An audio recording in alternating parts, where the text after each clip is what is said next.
Yan na ito, oh. Nag-graduation na anak ko. Congrats anak. Congratulations. With honor. Ano mo? Ayan, nalakad na kami pa uwi. Tapos din ano, graduation.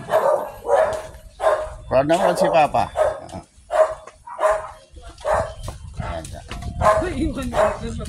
So, good morning sa inyo mga idol.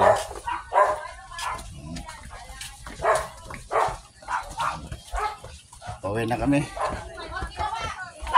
Shoutout nga pala sa mga honor dyan. Congratulations sa inyo lahat yan mga idol. Sa mga nanay, congratulations sa inyo lahat.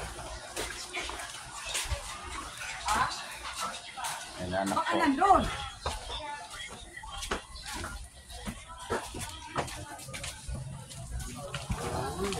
So, hanggang dito na idol. Dito na kami sa bahay.